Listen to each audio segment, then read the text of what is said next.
Hi, and welcome to this installment of Frank and Mary here in Westborough, the COVID-19 edition. If you haven't seen this show before, my name is Art Bergeron. I'm an elder law attorney. I work at Myrick O'Connell, actually right here in Westborough. But this is not about elder law. This is about my friends Frank and Mary. If you've ever been to one of my presentations, you know that my make-believe couple, Frank and Mary, their goal in life is to live in the house until they die and be buried in the backyard. And if you're in Westborough, that means you want to be here. And the COVID-19 edition of this show was really done out of a desire to help folks like Frank and Mary and you deal with the day-to-day of all of this, especially since a lot of you have been locked up. You were actually stuck in your house all the time. Now suddenly things are opening up in bits and pieces, but we're trying to help you figure out how that's working. And a big piece of this is town government and town meeting. So as you know, my wonderful co-host on the show is Shelby Marshall, who always finds these great guests to talk to and whose information is really current. And Shelby, you've got a great guest for us today with information that is really, really important and current. So who we got? Excellent. Yes. So our guest today is our town moderator, John Arnold. He's sort of iconic in Westborough. And he's sort of secretly, he's sort of like an NFL star to me because of the amazing grace and knowledge he brings to our town meetings. I'm one of those people that loves town meeting. People just roll their eyes. They're like, seriously? I love it. I love every aspect of town meeting, regardless of its length. And John brings to it wit and wisdom. And I'll also say he's also a fellow graduate. We share the same alum of Brown, so maybe that makes me partial. But John has been in service within the town of Westborough since, I think, when he graduated high school. Correct, John? That's correct. Yes, I first got appointed to a citizen school advisory council by the school committee when I was a senior in high school back in 1974 or 75. I graduated in 1975, but I believe my appointment letter was from December 74, and I've served on a volunteer position at either state or local government ever since. So it's a long, long time. And if you're the town moderator, then you're one of those rare people whose major quality is grace under pressure. Mm-hmm. A quality which it cannot be overestimated in government, right? Which is just a wonderful thing. So it's very nice to meet you. It's great to have you on. Yeah. So I, as you said, Arthur, we want to bring current news and information to folks in Westborough. So as always, we're taping this show on a Wednesday. It'll be ready on Friday. And it's important because our town meeting is scheduled to take place, fingers crossed and COVID God willing, on Saturday, the 20th of June. And so John's here to talk to us about not only his role as town moderator and what does that mean, but really to let the residents know what is that town meeting experience going to be like. And it's been a very thoughtful process between John and our town clerk, who's obviously a critical role in any sort of voting or public meetings, as well as with the Board of Health. So John, take it away. Talk to us about town meeting. Sure. Well, town meeting in general, first of all, just sort of set the stage a little bit. One of the interesting things about town meeting, which is sort of a unique governmental structure in New England, I won't go into the full history lesson, but there's a lot of us who grow up thinking oh, I have to cajole or convince some elected representative to essentially try to vote my interests or espouse, the things that I care about. An interesting thing about Westborough, which is one of the 100 or so open town meeting towns in Massachusetts, means that every registered voter can attend open town meeting and they can act as their own citizen legislator. So if you've always wanted to sort of put on an air of self-importance, you can go to town meeting and say, look at me, I'm a legislator. Because while we have the selectman and the town manager as the executive branch of government, so if you think of that as essentially the governor's slice of the state government or the presidential slice of the federal government.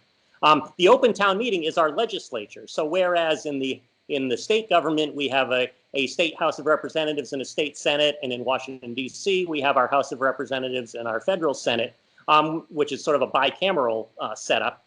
In town meeting, the town meeting is the unique legislative body. And so anything and everything having to do with things like raising and appropriating money, allocating resources through budgets, setting up the town's bylaws, which are our own bylaws that sort of specialize the state and federal bylaws we have, or our zoning. All of those things are required to come before town meeting in our form of government, and all need a positive vote. Some things majority, some things 2/3. But an important thing is to say, in an open town meeting town, you're not obligated to have to explain your vote. You're not obligated to have to cajole someone else to vote your conscience. You can attend and you can vote your own conscience.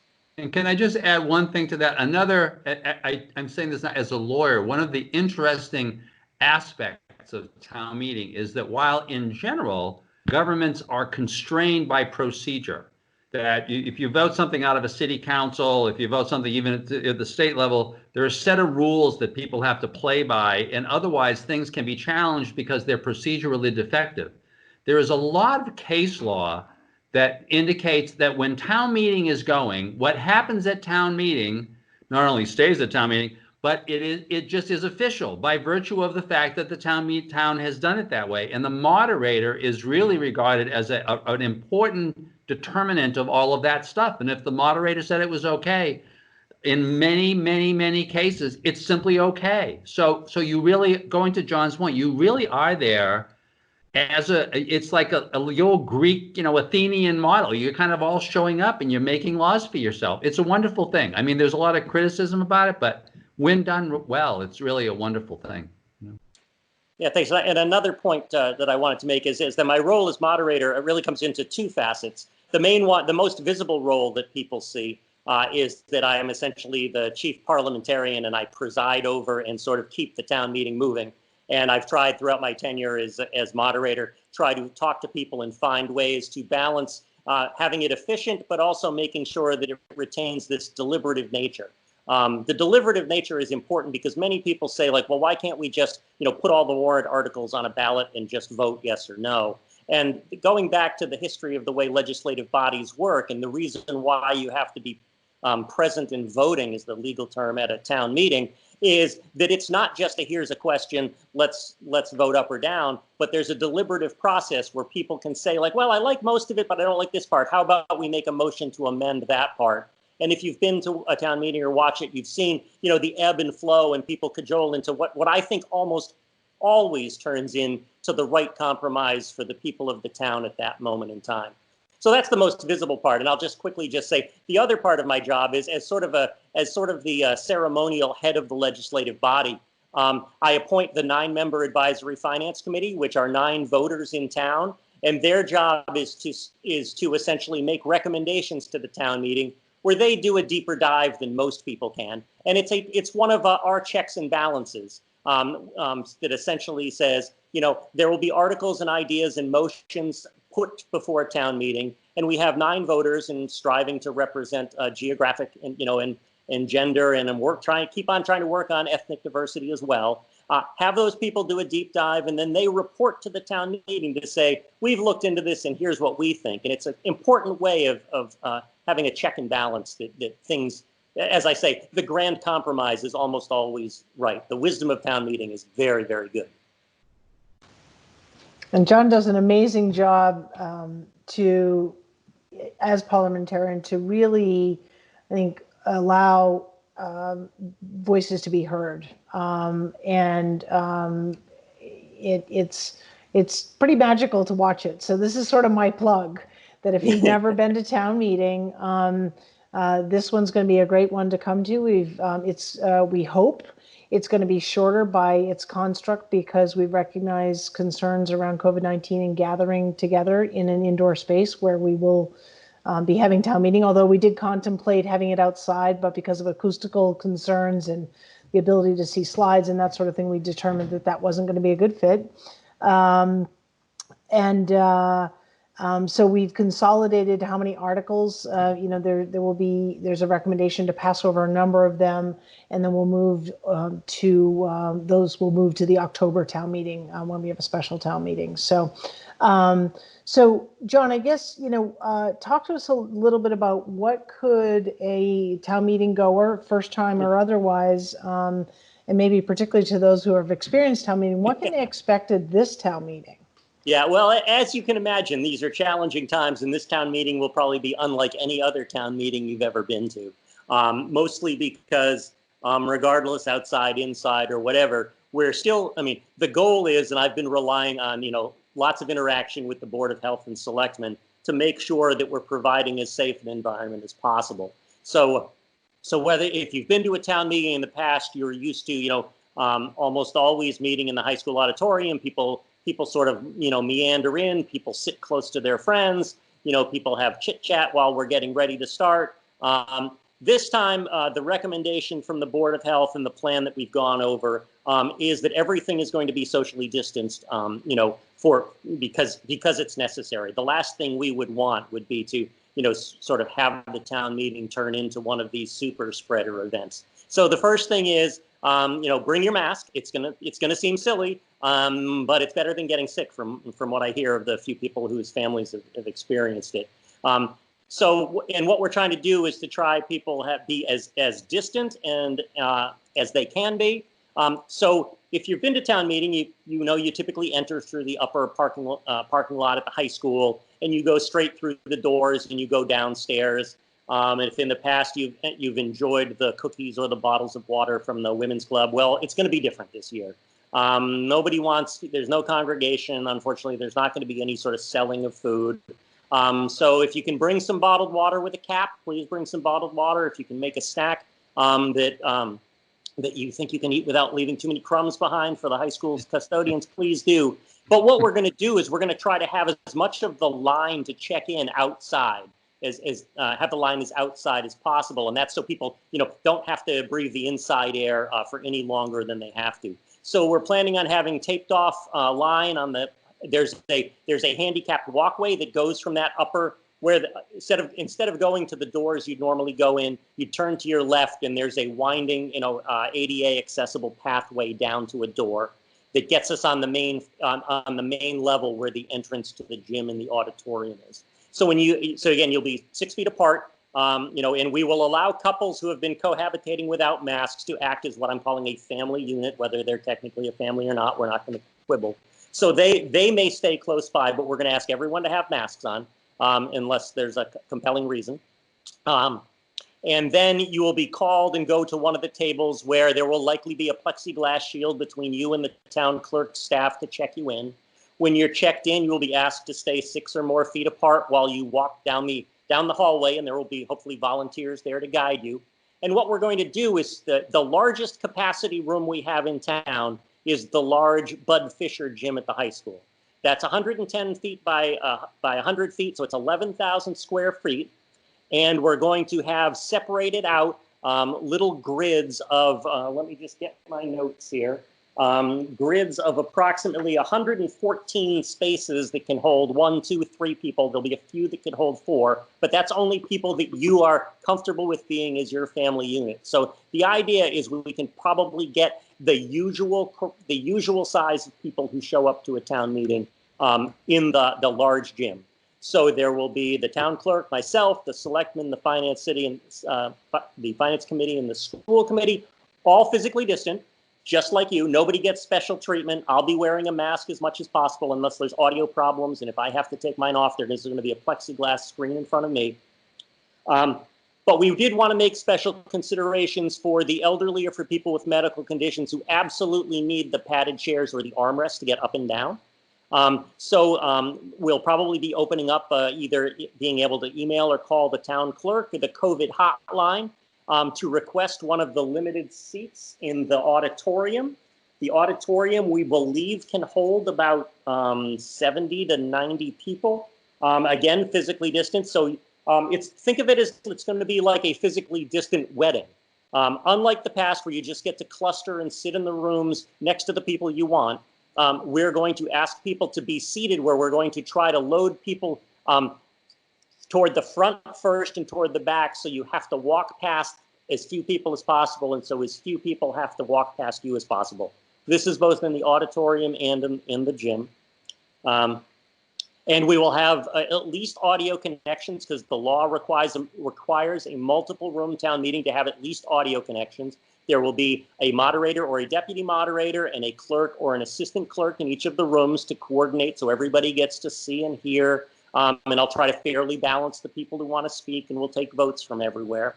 And we're going to try to set up a separate room, either a small classroom or the library, for people who either can't wear a mask or who don't want to wear a mask. So we are strongly encouraging people to wear masks, but if somebody just can't or is adamantly opposed to wearing a mask, we will likely put those people in a physically distant room, physically distant from each other, where they will be able to sit, and they will also have a deputy moderator and a town clerk's assistant, and they will also be able to hear, and if we can get the TV gizmos set up, be able to see.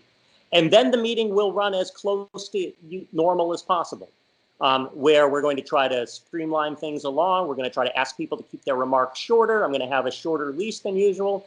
And as Shelby mentioned, to cut the length of the meeting down because of the uncertainty of some of the revenues coming in from the state or from the town, or some things that have just been decided that the selectmen or others have agreed that they think it's better to put off and not do now. Right as soon as we do the Pledge of Allegiance and my abbreviated preamble to get things going because of the COVID-19, I'm expecting that we're going to entertain a motion to have the town vote to essentially pass over a number of articles that will be dealt with at a meeting. And then once we start, it's going to be very similar. We'll take a few we'll say what the motions are. We will deliberate. We will provide fair and balanced deliberation, though trying to keep speeches and presentations short.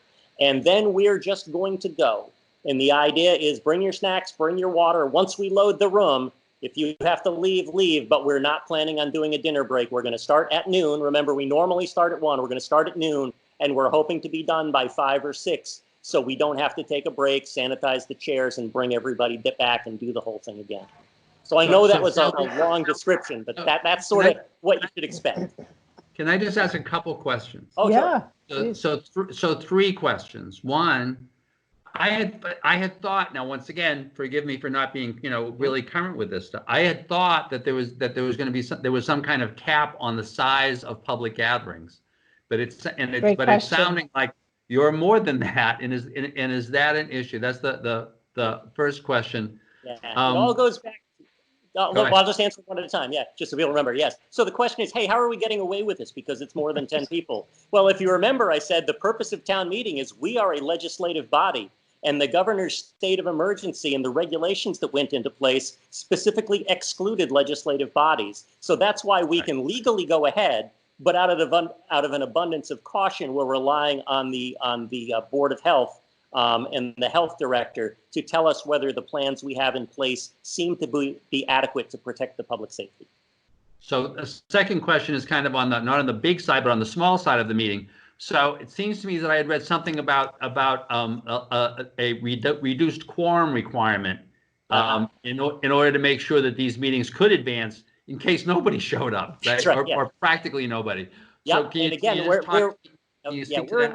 we're an interesting case. Yes, so there was a law passed that essentially said, because some towns have like a 200 or a 400 person quorum, and of course some towns either don't have the capacity or they don't think that many people are going to show up. Westborough, a number of years ago, probably at least 10 to 15 years ago, has 0 quorum for the annual town meeting and for our regularly scheduled special town meeting in October. And that was essentially so we didn't have to wait to start the proceedings until we had 100 people in the room. So we're encouraging everybody get there early, get seated, but we can actually start the meeting as soon as we're all ready to go. That's great. Now, a final question. So are people who go going to be able to get like a special bumper sticker, like I survived the Westborough town meeting of 2020? Because they're going to be able to give this to their grandchildren. Like, I made it. I didn't die. Good I idea. went to this town meeting. Actually, for my own family, he really has one. He's pulling it out. I can't believe it. Yeah, for the town archives. I mean, for those of you who haven't seen it, when I've postponed the town, I know you can't read it. When I've postponed the town meeting now 3 times, I had to issue a formal declaration of why I was postponing it and to post it. So I've got a few originals, signed originals, that we'll be putting up on eBay. Just kidding. Yeah. But actually, interesting you mentioned that. What I've been working with the town clerk is I thought you had to sign them while you were there. Won't there be a table and you can just like sign these? No. Yeah, but anyway, yes. So anyway, good point. So those of you who've been to town meeting know in the past we've used electronic voting, and that's hurried things along. However, there's so much uncertainty this year, and we're not sure if we're going to need 2 rooms, 3 rooms, or whatever, and it costs a lot of money for our electronic voting vendor to show up and set up the network in 2 rooms or 3 rooms. We've decided that we're going to save the town money by not having electronic voting. And I don't have a sample, but we're probably going to go to a half-size piece of paper on a bright color that the town clerk will decide. So you're going to get a half-size piece of paper. And Wendy, the town clerk, Wendy Mickle, and I have actually been thinking of trying to turn the voting slip into a collectible by having a special Westborough COVID-19 town meeting as you can take home with you. So you'll need to use it. You'll need to leave it in one piece till you're done. But I'm hoping that some people will take that as, hey, I was there that crazy day when we had to wear masks and sit 6 or 7 feet apart. Yeah. So I know where lots of smiles. I hope everyone understands the detail in which John and team have really gone to ensure accessibility and safety to this meeting for all. There's been a lot of back and forth and dialogue as to do we have it, do we not have it? We don't want to make sure we don't disenfranchise anyone, that everyone feels comfortable in coming, or as many people feel comfortable as coming as possible, given all the precautions. So I want to assure everyone that it will be safe. It's being taken seriously. John has worked closely with the Board of Health. We've got maps of X's of where seats are going to be. John, you didn't mention, but I will for you. Usually we pass around microphones, where people can speak. So they're going to use a boom microphone, so it will be kind of above, so someone can talk. You don't have to touch it. For those who can't get up and actually physically walk, or that's a challenge for them to walk to the microphone, I think there's a proposal for they could jot down their question on a card, give it to John, and he could announce the name of the person who's asking the question, and he would read the question for the legislative body. So I think we've covered so many different aspects of this, the what ifs, that it's going to be a great meeting, and it will be one to say I survived. Yeah, and just one other point, I know we're running low on time. I just want to point out, once the meeting starts, it is the voters' meeting. There is again, I'm chief parliamentarian. One of the key rules of when you run meetings in parliamentary procedure, as we do, is if at any time somebody has a procedural question, or in this case, especially a health or safety question, all you have to do is call out point of order, and that can stop the meeting in its tracks. And so if people don't feel safe or have a question or say something's going on, there is an opportunity for people to do that. And since it's the people's meeting, it is the people who will finally decide not only what they vote, but is the meeting safe to proceed and how are we doing? And I'll try to make time to check in on that without slowing down the meeting. I'll try to make sure that people are comfortable, that they've had their questions asked and know what's going on. I always try to turn town meeting into a teaching moment. And this year especially, we'll all be learning together. This is like such a wonderful testament to democracy to people just paying attention, people in community really paying attention to taking care of each other, which is just wonderful. Yeah. It's just wonderful. This has been really special. Thank you, John. Thanks for doing this. Thank you for doing. I'm sorry that I won't be able to get one of those collectibles. Well, right? We'll get you a copy. Try to save one for you once we know they're not valid anymore. Shelby, hey, John, John, in all seriousness, make sure you save maybe some original copies and get them over to Tony Vaver so that they can become part of the town's archives. Yeah, that's true. Yeah, I'm saving my declarations as well. So. Yeah, good. So thank you very much, John. Shelby, thanks again. You always find these wonderful people, and I think it's informative. I hope people have enjoyed these shows. We try to bring on not only good, informative guests, but entertaining guests. This definitely qualifies, awesome? Right? So you have to go to town meeting just to see him, see him in action. And it's free. It's free. And you get a collectible. So we hope you've enjoyed this, and we'll see you on the next installment of Frank and Mary here in Westborough, the COVID-19 edition, and have a wonderful time, all of you, at town meeting. Thank you. Thanks. Thank you.